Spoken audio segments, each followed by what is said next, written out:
நண்பர்களே, இன்று மே மாதம் 14ஆம் தேதி லண்டனில் இப்பொழுது நேரம் பிற்பகல் 3:50 இஸ்ரேலுக்கும் யுஏஇக்குமான கூட்டு தற்பொழுது பகிரங்கமாகிவிட்டது. இஸ்ரேலும் யுஏஇயும் சேர்ந்துதான் ஈரானை தாக்கியிருக்கின்றன. ஏன்னா யுஏஇட்ட பணம் நிறைய கொள்ளையாக குவிந்திருக்கிறது.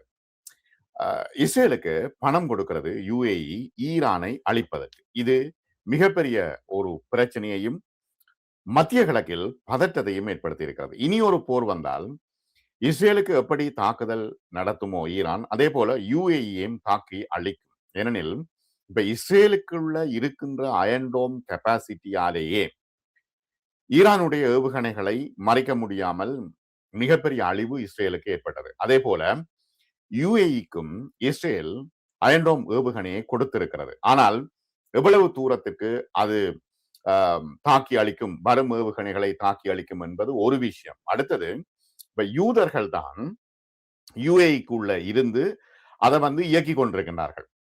யூத இராணுவத்தினர் தான் இயக்கி கொண்டிருக்கின்றார்கள். இந்த சூழ்நிலையில் அவர்கள் எவ்வளவு தூரம் யுஏஇ பாதுகாக்க முற்படுவார்கள் என்ற கேள்வியும் எழுகிறது. இப்ப 2-3 ஏவுகணைகள் வரும்பொழுது ஒரு ஏவுகணைக்கு மட்டும் அடிச்சுட்டு மற்ற ஏவுகணைகளை விட்டுவிட்டால் யுஏஇ அழிந்துவிடும். அப்ப இஸ்ரேலுக்கு வேணும் யுஏஇனுடைய இந்த பொருளாதாரத்தை உடைப்பது. ஆகவே இஸ்ரேல் இல்லாமல் யுஏஇ வாழ முடியாது என்ற சூழ்நிலைக்கு அவர்கள் கொண்டு வந்து விட்டார்கள். இப்பொழுது சவுதி அரேபியாவும் ஏனைய நாடுகளும், யுஏஇ என்றால் எல்லா நாடுகளும் சேர்ந்த அமைப்பு தான் யுனைடெட் அரபு எமிரேட்ஸ். அப்போ இது இவ்வாறான பிரச்சனைக்குள் இப்பொழுது வெளிவந்திருக்கின்ற விஷயம் மிகப்பெரிய சிக்கலா இருக்கிறது. யுஏஇ அச்சப்படுகிறது இந்த ரகசியமான விஷயத்தை வெளியில் சொல்வதற்கு. சப்ஸ்கிரைப் செய்யாத அன்பர்கள் சப்ஸ்கிரைப் செய்யுங்க, லைக் பட்டன் அழுத்துங்க, ஹை பட்டன் அழுத்துங்க, உங்களுக்கு உடனுக்குடன் செய்திகள் வந்து சேரும். சரி, பெஞ்சமின் நெதன்யாகுவினுடைய இந்த இரகசிய பயணம் ஏற்படுத்திய பாதிப்புகள் என்ன என்பது தொடர்பாகவே இன்று நாம் பார்க்க இருக்கின்றோம். ஈரான் மீதான போர் ஆரம்பித்து சில வாரங்களில் இஸ்ரேலிய பிரதமர் பெஞ்சமின் நெதன்யாகு மற்றும் ஐக்கிய அரபு அமீரக அதிபர் முஹம்மது இப்னு சயீத் அல் நஹ்யான் ஆகியோருக்கு இடையேயான நடைபெற்ற ஒரு ரகசிய சந்திப்பு குறித்து இஸ்ரேல் வெளிப்படையாக சொல்லி இருக்கிறது. ஆனால் ஐக்கிய அரபு அமீரகம் முரண்பட்ட அறிக்கைகளை வெளியிட்டிருக்கிறது.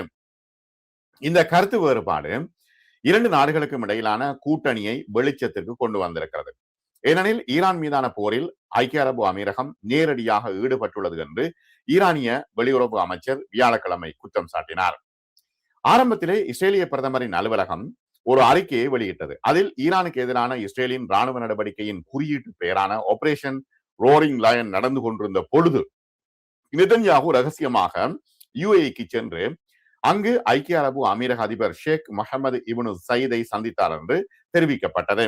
இந்த பயணம் இஸ்ரேலுக்கும் ஐக்கிய அமீரகத்துக்கும் அரபு அமீரகத்துக்கும் இடையிலான உறவுகளில் ஒரு வரலாற்று திருப்பு முனைக்கு வழி வகுத்துள்ளது என்று நெதன்யாகுவின் அலுவலகம் வெளியிட்டிருக்கிறது. இது ஐக்கிய அரபு அமீரகத்தை சிக்கலுக்குள் உள்ளாகி இருக்கிறது. இப்ப வெளியிட்டது யாரு? நெதன்யாகுவின் அலுவலகம் தான். சரி, எல்லாருக்கும் தெரியட்டுமே, தாங்கள் கூட்டாளிகளாக இருக்கிறோம் என்றதான் நெதன்யாகு அலுவலகத்தினுடைய நோக்கம். இருப்பினும் சிறிது நேரத்திற்கு பிறகு ஐக்கிய அரபு அமீரகத்தினுடைய வெளியுறவு அமைச்சகம் இதை முற்றிலும் மறுத்தது. அப்படி ஒரு சந்திப்பு நடைபெறவில்லை என்று பயந்துட்டது துபாய். இஸ்ரேலிய பிரதமர் பெஞ்சமின் நெதன்யாகு ஐக்கிய அரபு அமீரகத்திற்கு வருகை தந்ததாகவோ அல்லது அந்நாட்டில் எந்த ஒரு இஸ்ரேலிய ராணுவ தூதுக்குழுவையும் வரவேற்றதாகவோ பரவி வரும் செய்திகளை யுஏஇ மறக்கிறது. இஸ்ரேலுடனான தனது உறவுகள் பகிரங்கமானவை என்றும் நன்கு அறியப்பட்ட மற்றும் அதிகாரப்பூர்வமாக அறிவிக்கப்பட்ட அபிரகாம் உடன்படிக்கைகளின் கட்டமைப்புக்குள் நடத்தப்படுகின்றன என்றும் வெளிப்படையற்ற விஷயம் என்றும் யுஏஇ சொல்கிறது. ஐக்கிய அரபு அமீரகத்தில் உள்ள சம்பந்தப்பட்ட அதிகாரிகளால் அதிகாரப்பூர்வமாக அறிவிக்கப்படாவிட்டால் அறிவிக்கப்படாத வருகைகள் அல்லது வெளியிடப்படாத ஏற்பாடுகள் தொடர்பான எந்த ஒரு கூற்றுக்கும் ஆதாரம் இல்லை என்று யுஏஇ தற்பொழுது மறுக்கிறது. ஏன்னா பயந்து விட்டது.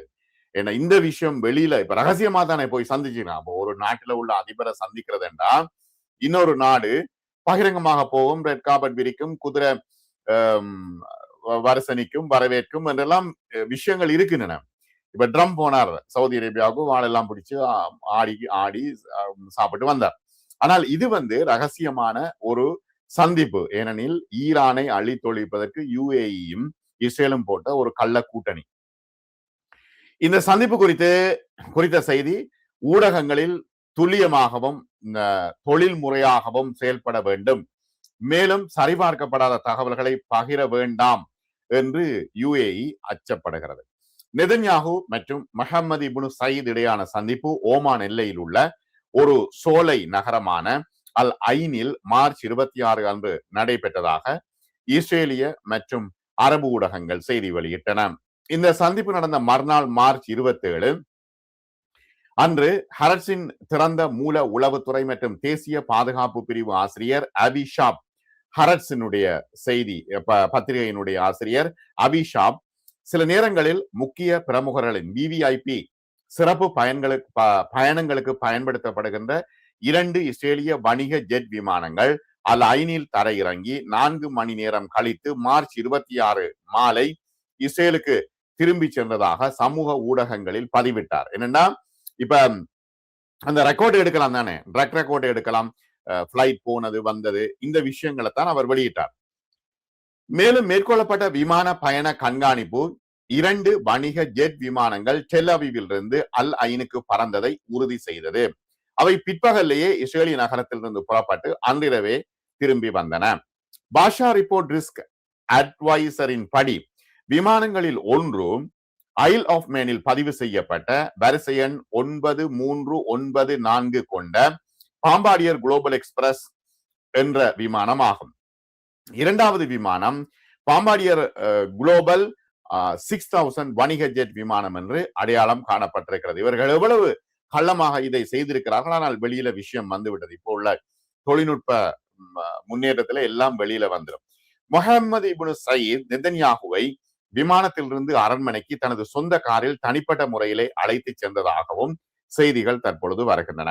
மொசாத் தலைவர் டேவிட் பானியாவும் ஈரானுக்கு எதிரான போரின் பொழுது போர் தொடர்பான ஒருங்கிணைப்பு நோக்கத்துக்காக குறைந்தது 2 முறை யுஏஇக்கு சென்றதாக வால் ஸ்ட்ரீட் ஜேர்னலும் செய்தி வெளியிட்டிருக்கிறது. இந்த சந்திப்பு குறித்து ஐக்கிய அரபு அமீரகத்தின் மரபு பற்றி மேலும் விளக்கம் கேட்டு பல பத்திரிகைகள் வெளியுறவு அமைச்சகத்தை தொடர்பு கொண்டது. ஆனால் எந்த பதிவுகளும் கிடைக்கவில்லை, பதிலும் கிடைக்கவில்லை. 2020 இஸ்ரேலுடன் ஆபிரகாம் உடன்படிக்கையில் கையெழுத்திட்ட முதல் வளைகுடா நாடு ஐக்கிய அரபு அமீரகம்.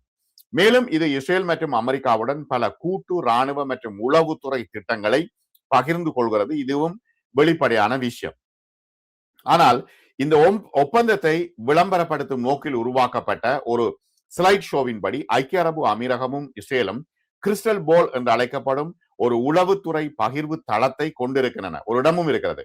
இதன் மூலம் அவை கூட்டாக பிராந்திய உளவுத்துறை மேம்பாட்டை வடிவமைத்து செயல்படுத்தி வருகின்றன.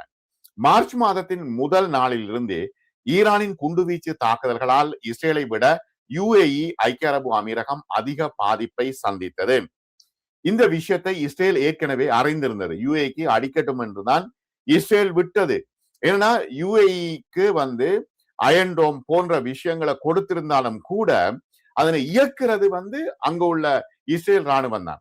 அப்ப அவர்கள் விரும்பினா அதனை இயக்குவார்கள், அல்லது அவர்களுடைய மனநிலையின்படி மட்டுமல்ல, எப்படி அவர்களுடைய இஸ்ரேலிய உளவுத்துறை கொடுக்கிறதோ அதன் பிரகாரம் தான் அவர்கள் இயங்குவார்கள். ஆகவே அரபு நாட்டை காப்பாற்ற வேண்டும் என்று எந்த தேவையும் இஸ்ரேலுக்கு இல்லை. அரபு நாடு வளர்றதையே இஸ்ரேல் விரும்ப மாட்டாது.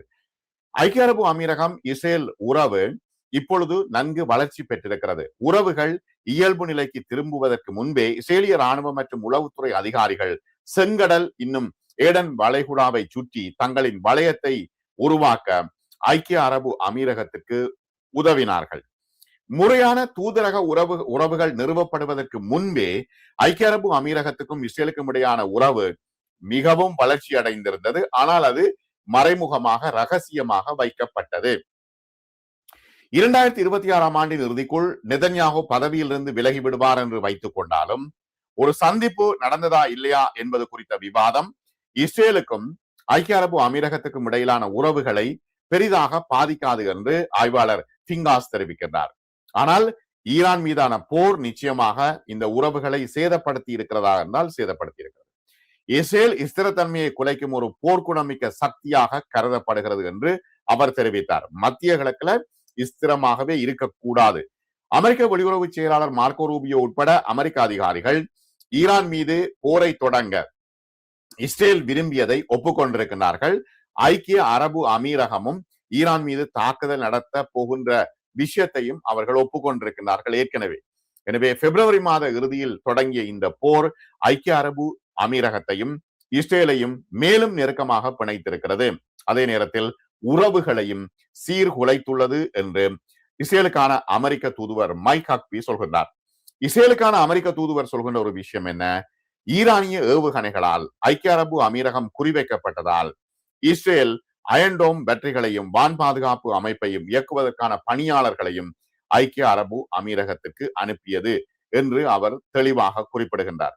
இந்த நேரத்தில் இனி ஒரு போர் வந்தால், இப்ப இஸ்ரேலுக்கு எப்படி ஈரான் தாக்கி அளித்ததோ என்ன, முக்கியமாக கிளஸ்டர் குண்டுகளை போட்டு அயன்டோமை குழப்பி விட்டது. அதே போல யுஏஇக்கும் கிளஸ்டர் குண்டுகளை போட்டு அயன்டோமை குழப்பி விட்டா அயன்டோம் வேலை செய்ய முடியாத ஒரு சூழ்நிலைக்கு உள்ளாகிவிடும். அது மட்டுமல்ல, அதனுடைய பேட்டரி மிகப்பெரிய $1 மில்லியன் செலவு. ஆனால் இப்ப ஒரு உறவு நிலைக்கு வருவதற்கு பதிலாக இப்பொழுது எதிரி நிலையை உறுதியாக யுஏஇ எடுத்திருக்கிறது. மிகப்பெரிய ஆபத்து. இப்ப காசாவில இஸ்ரேல் தொடர்ச்சியாக குண்டு போடுவதற்கான உதவிகளையும் யுஏஇ மறைமுகமாக செய்திருக்கின்றன. இஸ்ரேலை வளர்த்து விட்டிருக்கிறது, மறைமுகமாக செய்திருக்கிறது என்பதே இங்கே பார்க்கப்பட வேண்டிய விஷயம். ஆகவே யுஏஇக்கும் இஸ்ரேலுக்குமான உறவு தற்பொழுது அம்பலப்பட்டு நிற்கிறது. இப்ப ஈரான் ஒரு போரண்டு வந்தா யுஏஇயும் தாக்கி அளிக்கப்பட போகிறது என்பதுதான் வெள்ளிடை மலை. மற்றும் ஒரு காணொலியில் சந்திப்போம். சப்ஸ்கிரைப் செய்யாத நண்பர்கள் சப்ஸ்கிரைப் செய்யுங்கோ, லைக் பட்டன் அழுத்துங்கோ, ஹை பட்டன் அழுத்துங்கோ. உடனுக்குடன் உங்களுக்கு செய்திகள் வந்து சேரும். மிக்க நன்றி.